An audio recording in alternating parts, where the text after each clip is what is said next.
Indian polity. Charter Act of 1813. The Charter Act of 1813 was an important piece of legislation passed by the British Parliament that brought significant changes to the governance and operations of the British East India Company.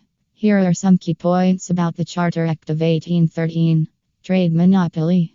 The Act continued to grant a monopoly on trade with India to the British East India Company, similar to the previous Charter Acts. However, it marked a significant shift by partially opening up trade to private merchants, allowing them to trade with India under certain restrictions. End of company's commercial activities. The Act abolished the company's exclusive trade monopoly in several areas, including China and the Indian Ocean. It allowed private traders to freely engage in trade with these regions. The company's focus was shifted towards its administrative and political functions in India. Renewal of Charter. The Act renewed the company's charter for another 20 years, extending its authority in India. However, it brought increased oversight and control by the British government over the company's activities. Christian missionaries. The Act granted permission for Christian missionaries to enter and establish their missions in India. This marked a further liberalization of religious activities in India and provided an opportunity for increased missionary work. Education reforms. The Act made provisions for the promotion of education in India. It allocated funds for the establishment of schools and colleges, with a specific focus on the promotion of European literature and science.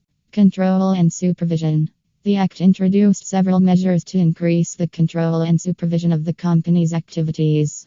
It established a board of control that was responsible for overseeing the company's affairs and reporting to the British government. The Act also required the company to submit regular reports and financial statements to Parliament. Regulation of Indian territories. The Act gave the British government increased authority over the territories and administration of the company in India.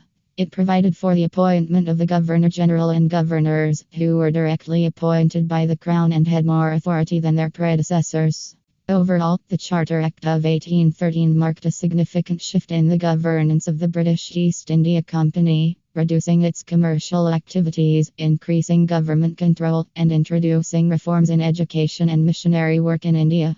It laid the groundwork for further changes in subsequent acts, ultimately leading to the company's dissolution and the transfer of power to the British Crown in the later part of the 19th century. Thank you.